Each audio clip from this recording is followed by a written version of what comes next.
Hello everyone. नमस्कार दोस्तों, welcome to true IAS and PCS. Continue करते हैं दोस्तों अपनी उपेंद्र सिंह के डिस्कशन को। प्रीवियस लेक्चर तक हम लोगों ने जो टॉपिक है मीसोलिथिक एज का, इसको दोस्तों कॉम्प्रिहेंसिव तरीके से कंप्लीट कर लिया था। उसके साथ ही हमने मीसोलिथिक साइट्स के बारे में भी अपनी डिस्कशन को कंप्लीट कर लिया था। अब मीसोलिथिक एज के टॉपिक के अंदर ना कुछ बॉक्सेस हमें गिवन है, एक एक करके हम इन बॉक्सेस को देखते हैं। सबसे पहला जो बॉक्स है उसके अंदर हमें इंफॉर्मेशन दी जा रही है माइक्रोलिथ्स के बारे में। दोस्तों एक चीज़ हम बहुत अच्छे से जानते हैं कि माइक्रोलिथ्स जो है वो मिनिएचर टूल्स होते हैं, स्मॉल साइज़ के टूल्स हैं। इस चीज़ को हम काफ़ी अच्छे तरीके से जानते हैं। लेकिन मीसोलिथिक एज के अंदर और भी तो तरीके के टूल्स हमें मिलते हैं, तो फिर हम बाकी टूल्स को कैसे डिफ्रेंशिएट करें और कैसे हमें किसी टूल को माइक्रोलिथ बोलना है, ये हम पहचानेंगे कैसे? तो ये आप पहचान सकते हो सबसे पहले तो इसकी लेंथ को देख के।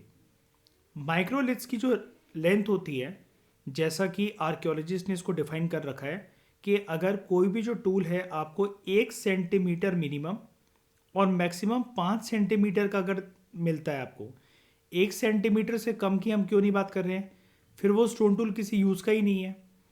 5 सेंटीमीटर से अगर वो बड़ा होगा तो वो माइक्रोलिथ की डेफिनेशन से बाहर निकल जाएगा।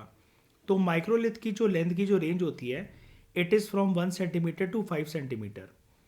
अब बड़े सारे जो माइक्रोलिथिक टूल्स हैं वो हमें मिलते हैं in the form of short parallel sided blades, जो कि बने होते हैं क्रिप्टो क्रिस्टलाइन सिलिका स्टोन से। अब दोस्तों यहाँ पर क्रिप्टो क्रिस्टलाइन सिलिका को पहले आप बाद में जानना, सबसे पहले आप इस टर्म को समझो। क्रिप्टो क्रिस्टलाइन का मतलब क्या होता है?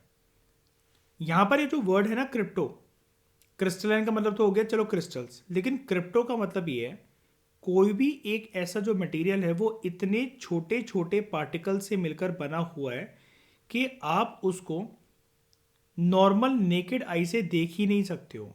नॉर्मल नेकेड आई से अगर आप उसको देखने की कोशिश भी करोगे तो वो जो टूल है वो इनविजिबल हो जाएगा आंखों को। और मतलब वो जो मटेरियल है, सॉरी टूल नहीं कहना चाहिए मुझे, कि नेकेड आई से आप उसको देख ही नहीं सकते हो। और अगर आप उसके क्रिस्टल्स को अंडर पावरफुल माइक्रोस्कोप से भी देखने की कोशिश करोगे तब भी वो ऑलमोस्ट नेक्स्ट टू इम्पॉसिबल हो जाएगा आपके लिए कि आप इतने छोटे छोटे क्रिस्टल्स को, उसके अंदर जो पार्टिकल्स हैं उसको आप पता लगा सको। देखो मैं आपको एक चीज़ गूगल पे चलकर दिखाता हूँ। क्रिप्टो क्रिस्टलाइन को यहाँ से हम कॉपी करते हैं और गूगल क्रोम पे जाके पेस्ट करते हैं।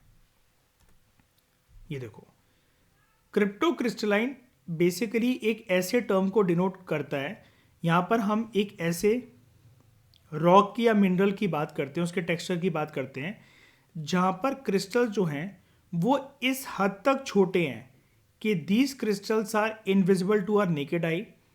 और आप उसको अगर किसी स्टैंडर्ड माइक्रोस्कोप के अंडर भी अगर आप स्टडी करोगे तो वो जो क्रिस्टल्स होंगे, उसके अंदर जो मिनरल्स होंगे, उसका जो छोटे छोटे जो पार्टिकल्स होंगे, वो आप उसको इतनी बारीकी तरीके से पता ही नहीं लगा सकते हो।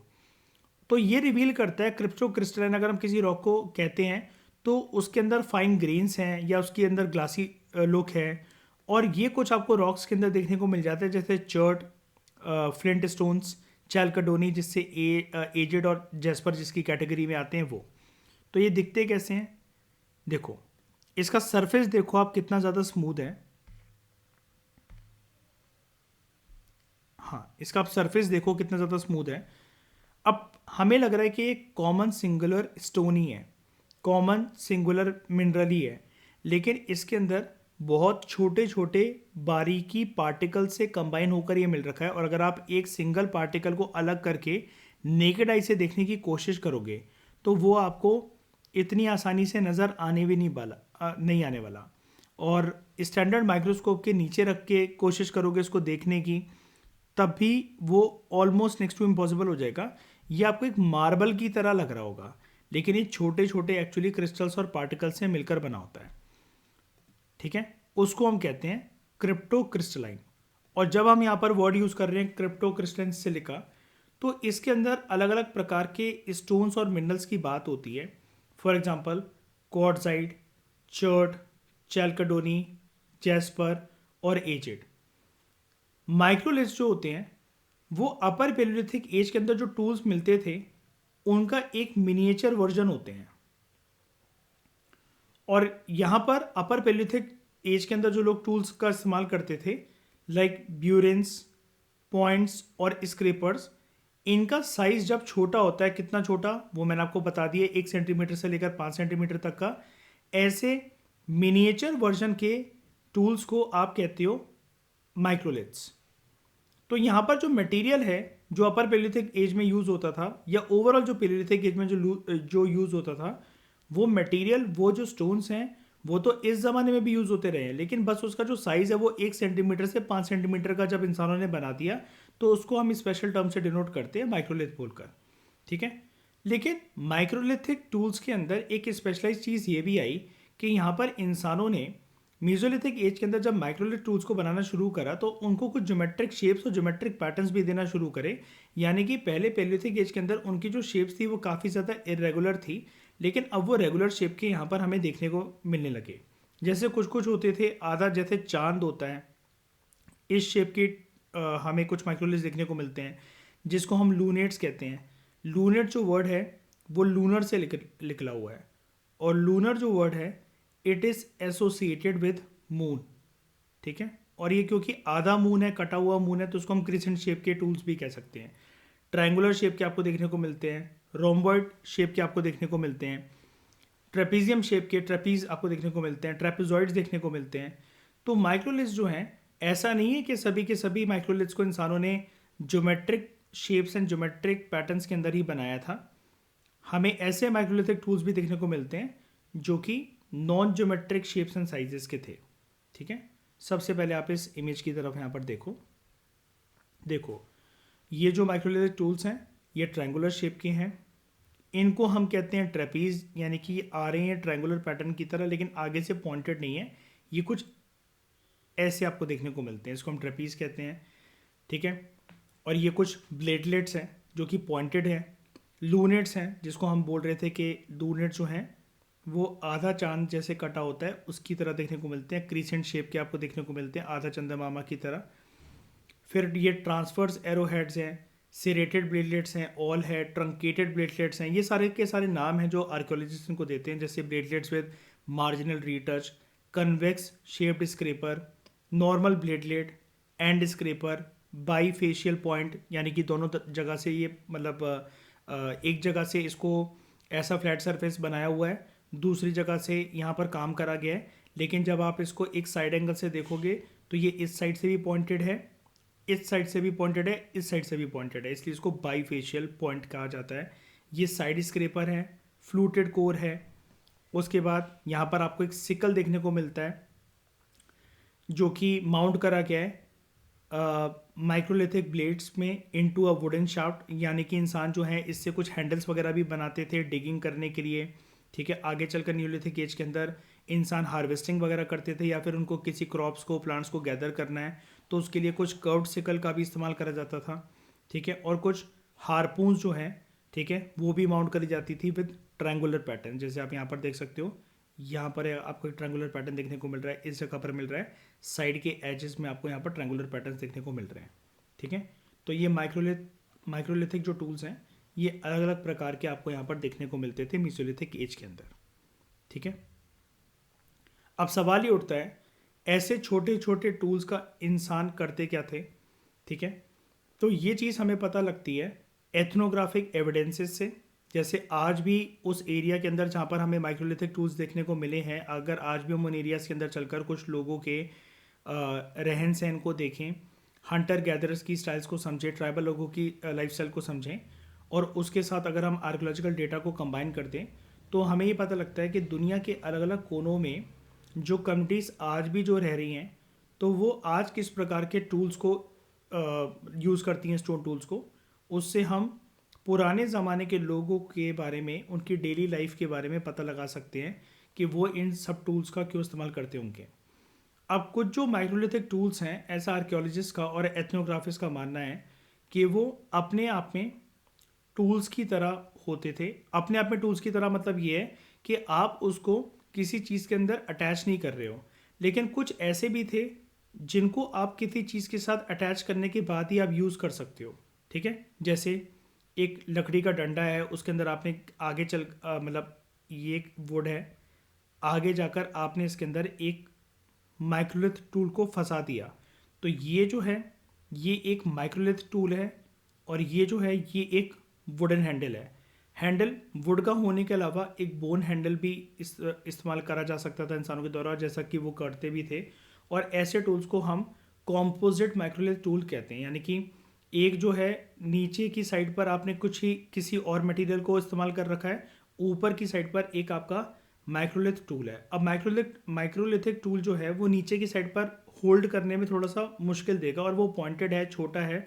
तो वो ऑब्वियस ही बात है, किसी जानवर का अगर आपको शिकार करना है, या फिर किसी क्रॉप वगैरह को, वेजिटेबल को, फ्रूट को अगर आपको गैदर करना है, काटना है किसी पेड़ की टहनी वगैरह को, तो वो आगे ही अटैच होना चाहिए।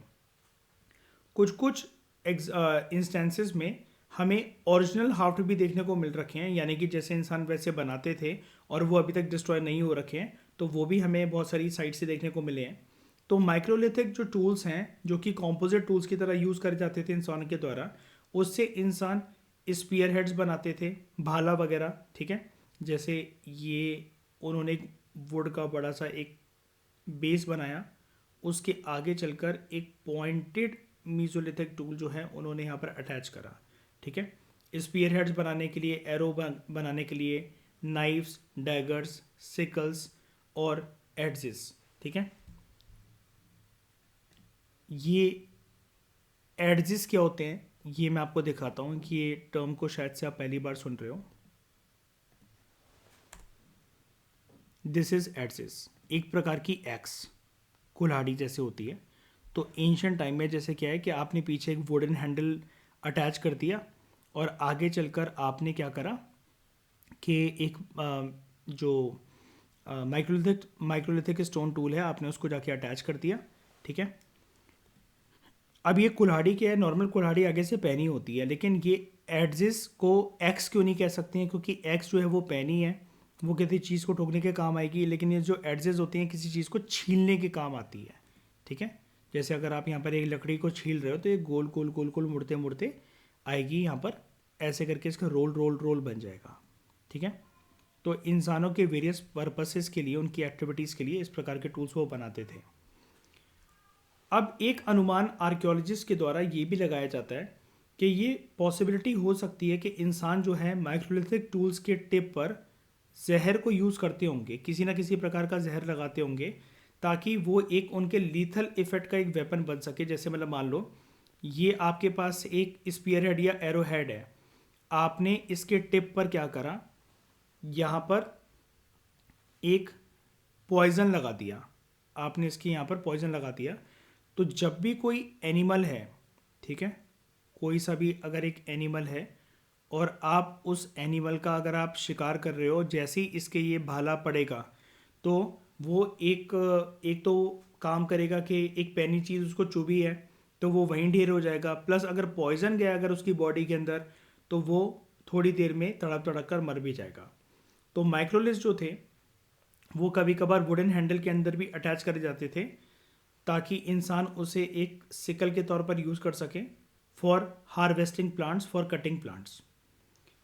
माइक्रोलिथिक टूल्स की जब माइक्रोवियर एनालिसिस करी गई from various regions like northern Vindhyas region and Ganga plains, तो ये इंडिकेट करता है कि ये जो है ये आर्टिफैक्ट्स की तरह भी यूज़ करे जाते थे बहुत सारी एक्टिविटीज़ के तौर पर, लाइक हंटिंग।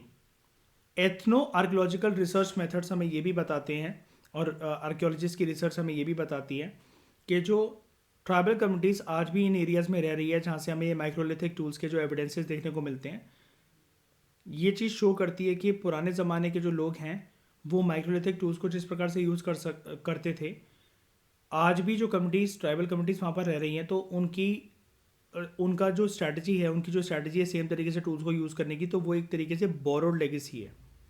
ठीक है, फिर इसी के साथ कुछ सवाल जवाब ये भी उठते हैं कि ये जो माइक्रोलिथिक टेक्नोलॉजी है, क्या ये ओरिजिनेट हुई from local innovation in response to changing environmental conditions, या फिर नई नई पॉपुलेशन नई नई जगह पर आई तो उनका नया तरीके से दिमाग चला।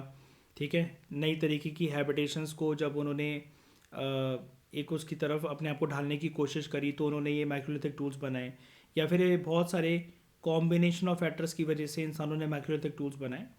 तो ये एक कुछ क्वेश्चंस हैं जिसके ऊपर आज भी डिबेट होती है। ठीक है, उसके बाद दोस्तों दूसरे बॉक्स की तरफ चलते हैं, उसके बारे में बात करते हैं। Animal bones at mesolithic sites. अब बड़े सारी हड्डियां हमें मिल रखी हैं वाइल्ड स्पीशीज़ की भी और डोमेस्टिकेटेड एनिमल स्पीशीज़ की भी, बड़ी सारी मीजोलिथिक साइट्स पर, जिसके बारे में हम ऑलरेडी इन टेक्स्ट के अंदर उन साइट्स के बारे में बात कर चुके हैं।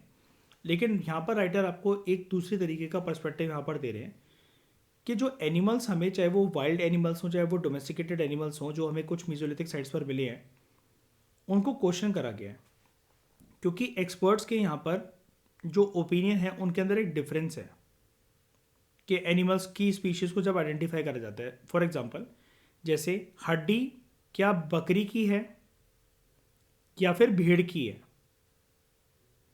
इसको लेकर थोड़ा सा एक ओपिनियन जो है वो डिफर करता है। क्योंकि डीएनए एनालिसिस वगैरह के बावजूद भी, साइंटिफिक मेथड्स को यूज़ करने के बावजूद भी, एनिमल्स की प्रॉपर प्रकार से बहुत सारे जो मिलते जुलते एनिमल्स हैं, जैसे अब आप जानते हो एक चीज़ कि कैटल है। कैटल आप किसी एक एनिमल को तो कहते नहीं हो, वो तो एक कैटेगरी होती है।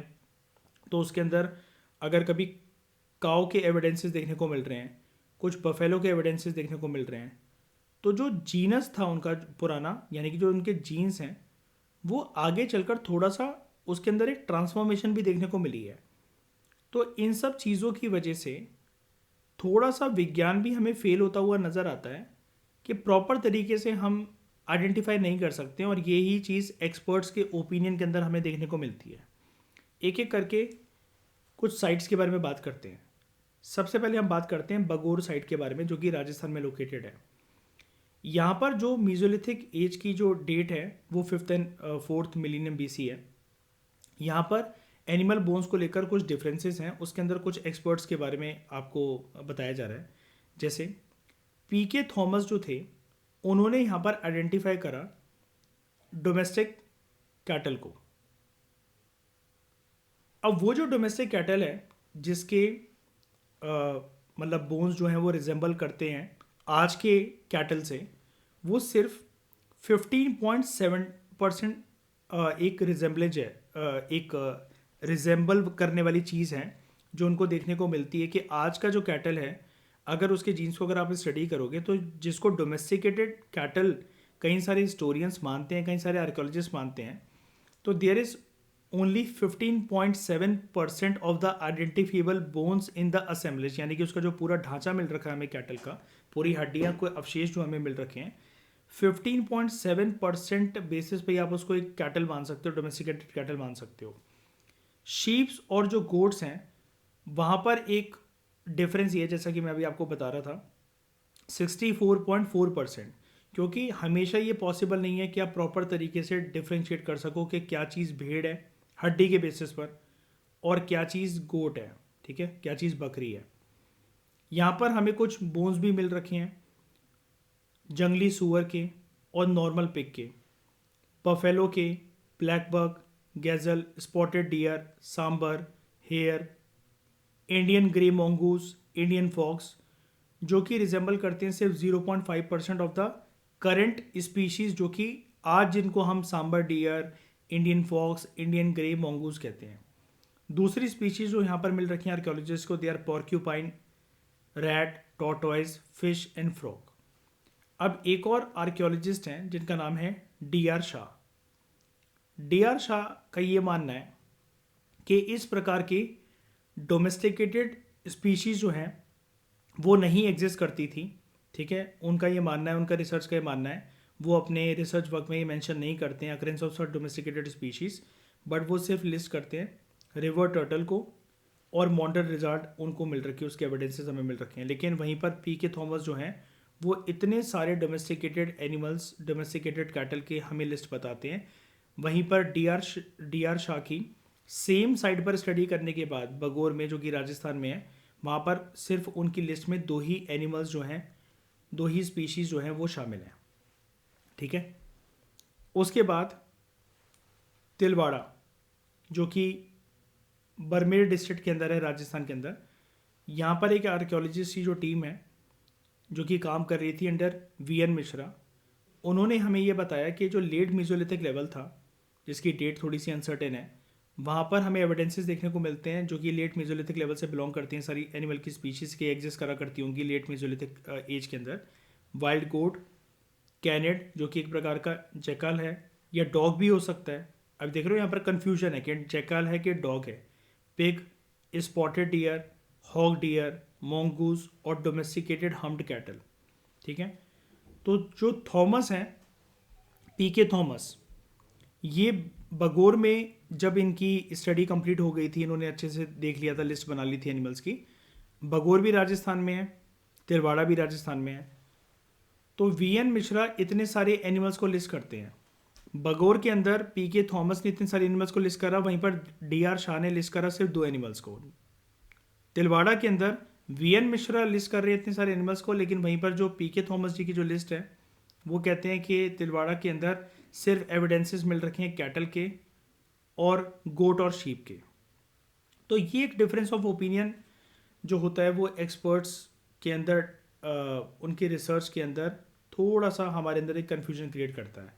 फिर एक साइड की अगर हम बात करें Langhnaj which is located in northern Gujarat, तो यहाँ पर मीजोलिथिक एज के अंदर जो एनिमल्स जो हमें देखने को मिलते हैं वाइल्ड एनिमल्स, तो दे इंक्लूड कैनेट जो कि यहाँ पर आर्कियोलॉजिस्ट के अकॉर्डिंग एक वुल्फ है, मोंगूस, राइनोसिरोस, वाइल्ड बोर, चीतल, hog dear, swamp deer, nilgai और ब्लैक बग। अब यहाँ पर वाइल्ड बफेलो या फिर वाइल्ड कैटल की प्रेजेंस थी। ठीक है, इसको भी सजेस्ट करा जाता है कि हो सकता है कि ये भी पाए जाते हों। और वीएन मिश्रा जो हैं, वीएन मिश्रा जिन्होंने राजस्थान के अंदर अपनी स्टडी करी थी, जिसके बारे में हमने ऊपर पढ़ा, इन द तिलवाड़ा डिस्ट्रिक्ट, उनका ये मानना है कि जो क्लाइमेट था मीजोलिथिक एज के अंदर वो जनरली ऐसा था कि बहुत सारी जगह पर सूखा पड़ने लगा था, एरिड कंडीशंस पैदा हो गई थी। लेकिन यहाँ पर हमें अगर आप ध्यान दोगे, अभी हमने यहाँ पर बात करी कि राइनोस के अवशेष हमें यहाँ पर मिल रखे हैं। ठीक है, and there was a possible presence of water buffalo also. अब अगर वाटर बफेलो और जो राइनोस हैं वो एरिड रीजन में आज सर्वाइव नहीं कर पाते हैं, तो फिर हम कैसे बोल दें कि यहाँ पर मीजोलिथिक एज के अंदर जो क्लाइमेटिक कंडीशंस थी वो एरिड थी? क्योंकि राइनोस का नेचर ऐसा देखा गया है, एनिमल बिहेवियर जो स्टडी करते हैं लोग, एनिमल बिहेवियर्स जो होते हैं जो एनिमल के बिहेवियर को स्टडी करते हैं, उनका ये मानना है कि राइनोस प्रेफर करते हैं बड़े बड़े मैदान जहाँ पर मार्श लैंड हो, दलदली ज़मीन हो और ग्रासलैंड्स हों। अब ये दलदली ज़मीन और ग्रासलैंड्स एरिड रीजन में हो ही नहीं सकते हैं। तो एनिमल बोन्स जो लंगनाच के अंदर हमें मिल रखी है वो ये सजेस्ट करता है कि ये जो एरिया था it was covered by a combination of savanna and forest, और यहाँ पर कुछ वेटलैंड्स भी जो है वो एग्जिस्ट करते थे।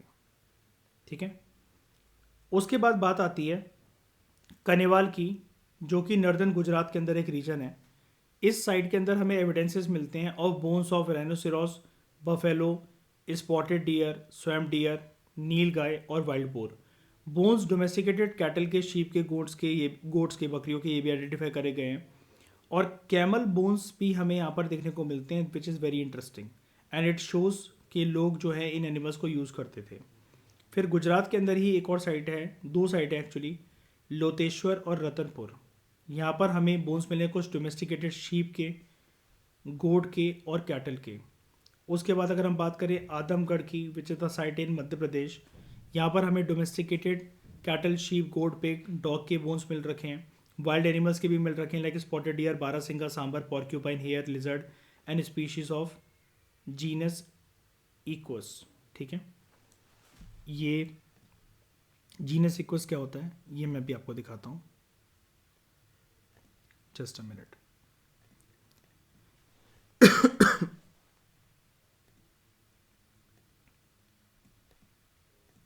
ये एक प्रकार के जीन्स को डिनोट करने के लिए एनिमल्स को बोला जा रहा है यहाँ पर ये टर्म। जीनस इक्वस की ये जो स्पीशीज़ होती हैं घोड़े, जेब्रा और इन सब से, गधे वगैरह से रिलेटेड होती हैं। ठीक है, जिसके अंदर ये जो आप इक्वस की बात करते हो तो उसके अंदर जेब्रा आ जाता है, आपका गधा आ जाता है और घोड़ा आ जाता है। ठीक है, तो मैं फ़ोटो दिखाकर आपको क्लियर करवाना चाहता था ये वाली बात। तो there are two very different radio carbon dates, ठीक है। एक हमें डेट ये बताती है कि all these animals were present in the 6 million BC, दूसरे कहते हैं they were present the 1 million BC, तो रेंज काफ़ी बड़ी है। तो आदमगढ़ के अंदर ये सारी जो चीज़ें मिल रखी हैं इसको क्वेश्चन करा गया है। उसके बाद भीमबेटका की बात आती है, which is again located in MP। यहाँ पर जो साइट है, भीमबेटका की जो साइट है, यहाँ पर हमें डोमेस्टिकेटेड कैटल के एविडेंसेस मिलते हैं, कुछ वाइल्ड एनिमल्स के like barasingha, hog, deer, rhinoceros.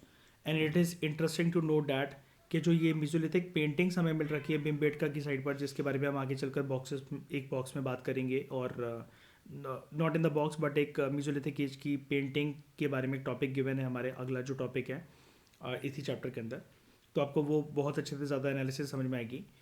तो पेंटिंग के अंदर रिप्रेजेंटेशन बन रखी है इंडियन हम्ड कैटल की, जिसको जेबू बोला जाता है आज के टाइम पे, as well as its wild progenitor, जो कि उसका पूर्वज था, जिसका नाम था, साइंटिफिक नेम है बॉस नेमेटिकस। उसके बाद सराई, नहर राय, महादा और दमदमा, जो कि यूपी की 3 साइट्स हैं। यहाँ पर जो हमें फॉनल रिमेन्स मिल रखे हैं, एनिमल्स के जो बोन मिल रखे हैं, वो काफ़ी ज़्यादा कॉन्ट्रोवर्शियल है। अकॉर्डिंग टू आर्कियोलॉजिस्ट KR एलूर, इन्होंने यहाँ पर आइडेंटिफाई कर रखा है वाइल्ड कैटल और शीप को या गोट को। And according to UC Chattopadhyay, यहाँ पर शीप और गोट्स का कोई एविडेंस ही नहीं है। यानी कि एक आर्कियोलॉजिस्ट कह रहे हैं कि यहाँ पर शीप और गोट के अवशेष मिल रखे हैं, वहीं पर UC चट्टोपाध्याय जो हैं, जो दूसरे आर्कियोलॉजिस्ट हैं, वो कह रहे हैं यहाँ पर शीप्स और गोट्स और वाइल्ड कैटल्स, डोमेस्टिकेटेड एनिमल्स ऐसे कोई भी हमें नहीं मिल रखे हैं यहाँ पर। इन तीनों साइट में कहीं पर भी नहीं मिल रखे हैं। UC चट्टोपाध्याय जी इतनी बोल्ड स्टेटमेंट प्रेजेंट करते हैं। तो ये जो थॉमस और जोगलेकर हैं, मतलब दूसरे आर्कियोलॉजिस्ट की जो टीम है, वो कहते हैं कि 30 से ज़्यादा स्पीशीज़ जो हैं यहाँ पर हमें देखने को मिलती हैं, अलग अलग जानवरों की, लाइक कैटल, गौर, goat, gazelle, chital, sambar, barking deer, mouse deer, rhinoceros, wild boar, pygmy hog, hippopotamus, elephant, wolf, चेका, sloth bear, porcupine, rat and bandicoot. लेकिन वो ये कहते हैं, थॉमस और जोगलेकर जी ने जो कंबाइंड स्टडी यहाँ पर करी थी, उनका ये कहना है कि इनमें से कोई भी जो एनिमल स्पीशीज़ है वो डोमेस्टिकेटेड एनिमल्स नहीं थे, ठीक है। अब दोस्तों ये बैंडिकूट मैं आपको दिखाता हूँ, ये बैंडिकूट क्या होता है, कैसा होता है ये जानवर।